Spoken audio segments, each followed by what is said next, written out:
하나님 나라 백성인 하백 여러분, 하백의 성경 아카데미에 오신 것을 환영합니다. 이 시간은 그리스도인이 꼭 알아야 할 기본 진리 72강 시간입니다. 함께 나눌 주제는 교회의 기능입니다. 우리는 지난 시간에 이어서 이 시간에는 교제부터 시작합니다.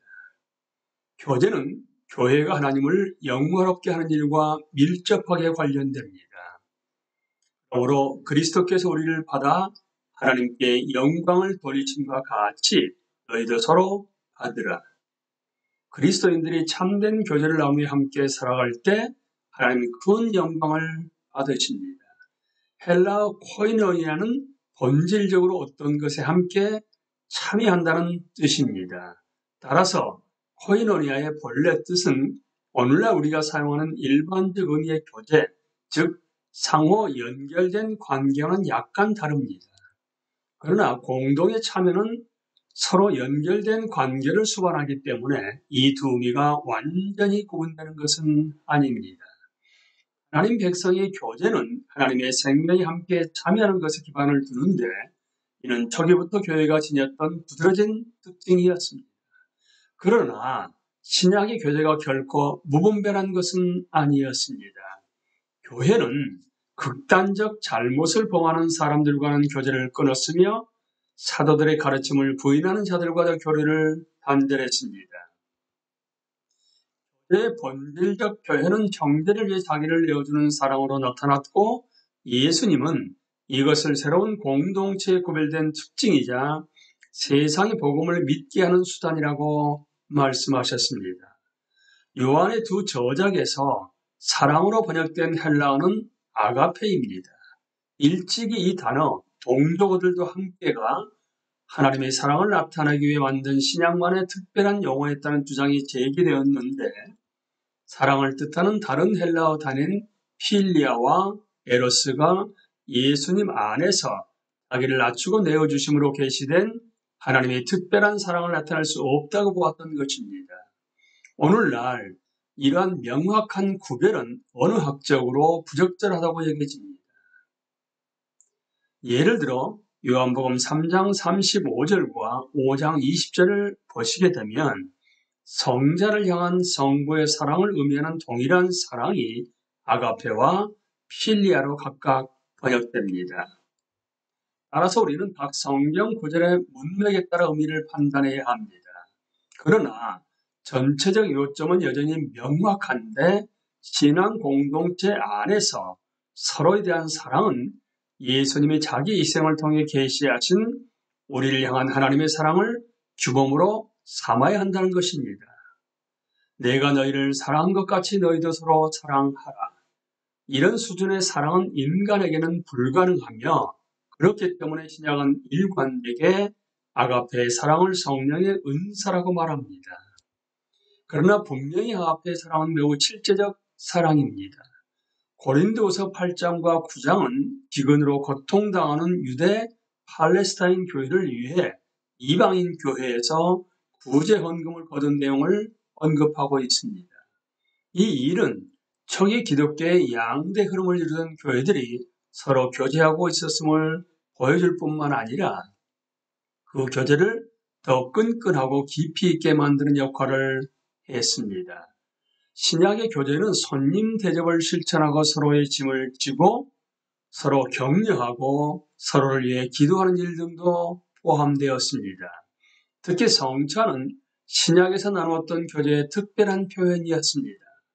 초대교회 그리스도인들의 풍성한 공동체 생활은 당시 이 교도들이 기독교 신앙의 호감을 갖게 만드는 중요한 요소였습니다.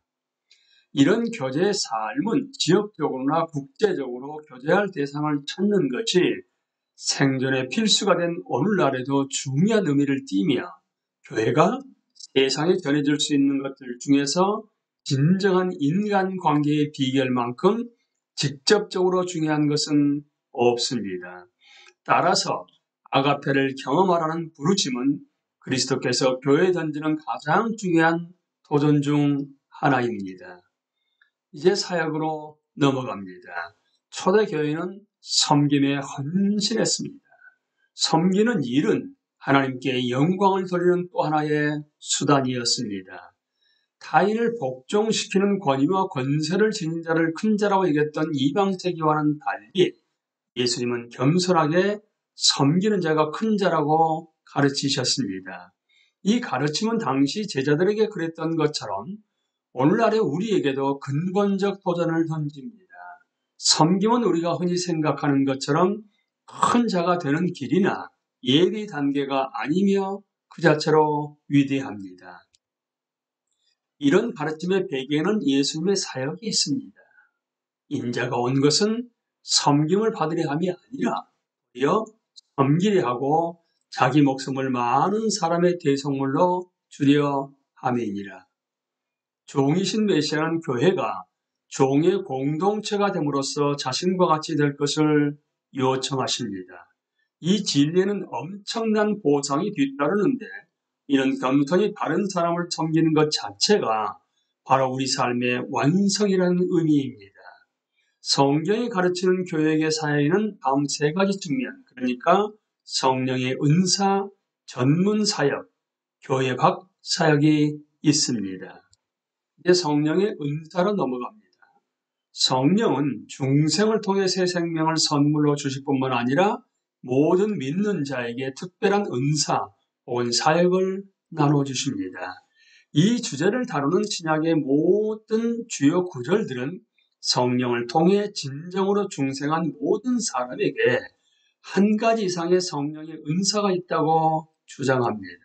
특히 몸 이미지는 각 지체가 몸 전체와 관련된 한 가지 기능을 갖고 있음을 매우 설득력 있게 보여줍니다.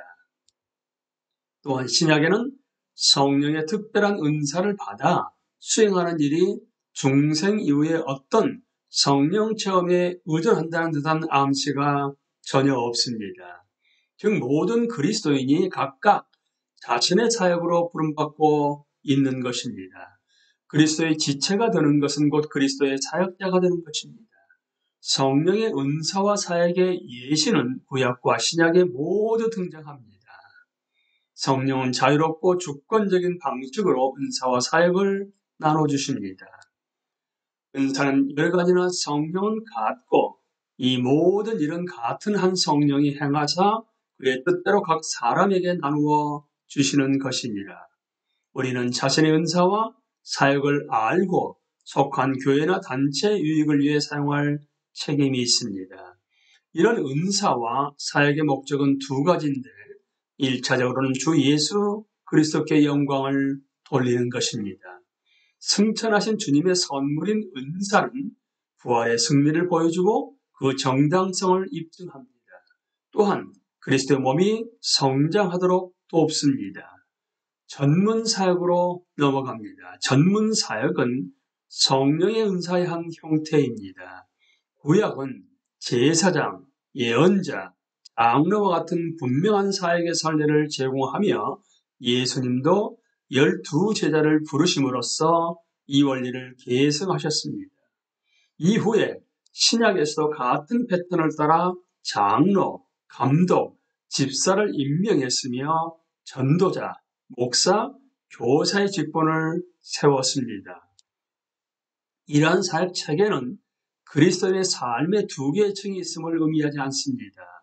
전문 사역과 평신도 사역 간의 구별은 본질상 기능적인 것입니다. 풀타임 사역자 혹은 어떤 다른 호칭으로 부르든 간에 그들은 회중의 평신도 지체들보다 결코 더 위에 있거나 더 중요한 혹은 하나님께 더 가까이 있는 사람이 아닙니다. 지역교회가 더 큰 범위의 교회와 상관없이 한 사람을 사역자로 세울 수 있는가? 이에 대한 의견은 다양한데 어떤 이들은 지역교회가 더 큰 범위의 교회와 상관없이 그리스도의 주권 아래서 직분자를 충분히 임명할 수 있다고 주장합니다. 또 어떤 이들은 사역자 임명이 보다 큰 범위의 교회로부터 승인이 필요한 일이라고 믿습니다. 이런 사역의 권위에 대한 견해 역시 다양합니다. 일반적으로 신약은 하나님과 인간 사이를 중재하며 하나님의 은혜를 죄인에게 전달하는 사제직에 대해 전혀 언급하지 않습니다. 신약에서 제사장이라는 단어가 오직 예수님께만 단수 형태로 사용되고 있다는 점은 매우 중요합니다. 갈보리에서 수행된 그분의 독특한 제사장직은 모든 제사장의 중재를 영원히 불필요하게 만듭니다. 중보자로 행동하려는 인간의 어떤 시도도 그리스도께서 단번에 들이신 제사를 부인하는 모독이자 그 효력에 대한 도전 행위로 간주됩니다. 모든 믿는 자들의 제사장직이라는 복수 개념은 하나님 백성 전체가 일반적인 제사장의 기능을 수행함을 가리킵니다. 인간을 불필요하게 높이는 위험을 가장 잘 피하려면 임직 여부와 상관없이 그리스도의 모든 사역이 그리스도 그분의 사역이라는 점을 인식하면 됩니다. 모든 형태의 그리스도인 사역을 표현하는 가장 심오한 말은 그것이 부활하신 주님이 백성 가운데 그리고 그 백성을 통해 행하시는 사역 외에 아무것도 아니라는 것입니다. 이것은 그리스도의 몸으로서의 교회 개념에도 암묵적으로 나타납니다. 임직에 관한 최근 논의에서는 임직자의 성별과 관련된 문제가 두드러지게 나타납니다. 신약을 보면 여성이 사도시대의 직분을 수행했음이 분명해 보입니다. 바울은 신약 여러 군데에서 여성들의 기회를 찬성하는 입장을 내보이며 고린도 교회에서 여자들이 기도하고 예언한 사실을 언급하고 디모데전서 3장 11절에서는 디모데에게 여자 집사를 세우는 것에 대한 지침을 줍니다. 빌립의 딸들이 예언했다고 언급하는 사도행전 21장 9절은 이에 대해 어떤 논평도 달지 않습니다. 아울러 예수님은 자신의 주변 그룹에 속한 여성들을 분명히 인정하셨고 그들은 오순절에 성령이 임하실 때도 제자 공동체에 속해 있었습니다. 또한 추정하건대 방언으로 하나님의 일들을 증언함으로써 청중들을 놀라게 했던 그룹을 구성하던 일부는 여성이었을 것입니다. 베드로가 그 상황을 설명하기 위해 인용한 요엘의 예언에 남자와 더불어 여자들이 성령의 능력으로 사역을 수행하는 내용이 포함되어 있다는 것은 결코 놀라운 일이 아닙니다. 아울러 신약에 등장하는 사역의 은사 목록은 어떤 성적 배타성도 없이 모든 믿는 자들에게 주시는 것으로 언급되어 있습니다. 이렇듯 신약이 여성의 사역, 구체적으로는 여성의 공적 사역을 분명히 인정한다면 사역자 임직의 성별 요소를 고려하는 것이 과연 정당할까?